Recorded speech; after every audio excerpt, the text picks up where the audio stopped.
They don't have. So when you come with 1,000 shillings, I do not want anybody to underestimate what 1,000 can do to a household that did not eat yesterday, does not know what to eat today, and will not eat tomorrow.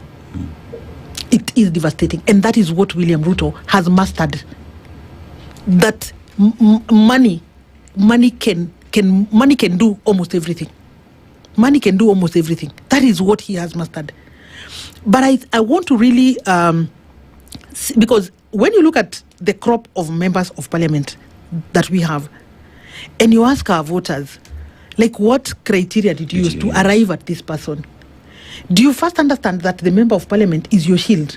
Do you already understand that the member of parliament is supposed to be your shield? Yeah. That before the president gets to you, before he gets to your business, to tax you as heavily as he has taxed you today, he ought to have found this buffer. He ought to have fought with this buffer completely, a whole fight, until he gives up. That is what we want to put in our citizens. That we are where we are as a country because you gave very bad quality of persons who are supposed to be your defenders to go and defend you. Some people even voted for somebody who cannot speak. They has never uttered a word in parliament. And I asked them, so how does this person defend you? How does this person defend you? Because parliament is about that. And when you see people saying that he gave us 1,000 shillings, I almost want to tell them, when your child is out of school, can you go and collect that, go back to where you kept that 1,000, retrieve it, go and pay. Do not sell your conscience. We have suffered as a country now this is the 4th year going.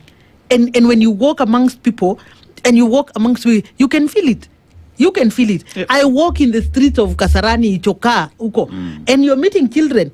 Can you believe in one street of about 200 meters, you will meet 5 children who are out of school?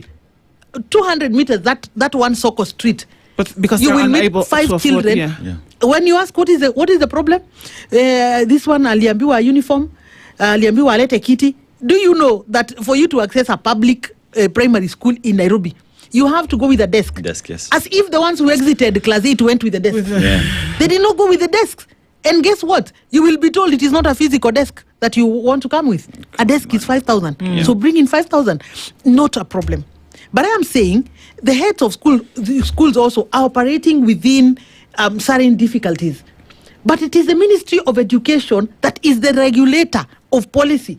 Why has the ministry opened parents to so much suffering? Some heads are running public institutions as if they were private institutions. And who suffers? It is those children that I am meeting on the streets. Because when you tell a parent, go and come with 5,000 shillings, go and buy uniform, you're supposed to bring this book, and then every day you come with 50 shillings, you come with, and all that. That is how you are meeting children on the streets. And let me tell you, it is not okay. It is not fair. It is not fair. Policy dictates that if the government is telling us that we are implementing 100% transition, when you're transiting to junior, secondary school, for example, that has now become another junction. And the writers of CBC had not, this is not what they had anticipated. It was supposed to further 100% transition. But when we created another junction there, where now you're supposed to transition to a different place and you have a complete set of brand new uniform. And I say, Kenyans are very interesting. Look at international schools. They coexist all the way from the early years, all the way to senior school in one piece of uniform. Why do poor people complicate things like this? Why do we like complicating things like this?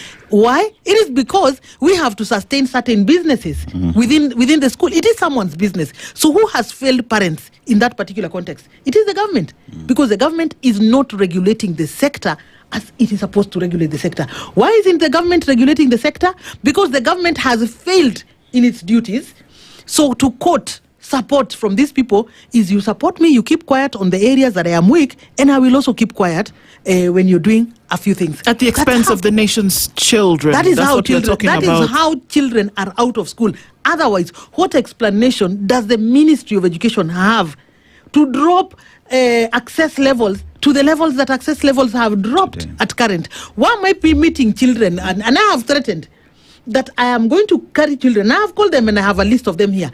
I will give evidence in Jogo House that you guys are walking around this country lying to people that children are in school. These ones are not in school. Let us stop the lies. Let us activate the sector that we knew, where we could see a CS walking around, going to schools. CSs would walk in schools and head teachers' camper. Yes. Why? Because of faithfulness and fidelity to policies that the Ministry of Education has set. But at current, a policy of the ministry is just another paper, is an extra paper. This is evidence, which I am taking to the minister right after this show. I am taking to the minister. I want the minister to explain to me, why did you release a policy saying 53,000? This is your school, charging 110. This is another one, charging 110. I've read you from Lenana School. I've read for you from Limuru Girls is at 83. Why? And 83 minus the 10 that and the 16. Yeah. So it's coming to about 96. 96. 96,000 thereabout. In fact, it's 100. It's 100. It's 100,000. Yes. So we can say that C1 schools are now charging an average of 100,000. And you can't tell me that the ministry is unaware, or can you? The Ministry of Education has got directors of education all the way to every county and even every sub-county. And these fee structures, from what I know and from practice from other, CSAs that I have seen, are approved by the sub-county directors of education. So the sub-county director of education is acting on whose behalf? Is acting on the behalf of a minister. So if the minister is not aware of this, I do not know that he's not aware.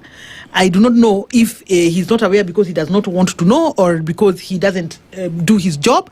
But what we are saying is that we are not going to sit back and watch the sector going the direction that it is going. Certain people must rise up. Certain people must rise up and defend the children. And let me remind parents, these children are suffering today because of your decisions. And we are now going to another decision moment. Please make good decisions for your children. They will not be there to queue to get that 200 shillings, to get that 500 shillings. Please do not sell their future because of a 500 shillings or because of 1,000 shillings.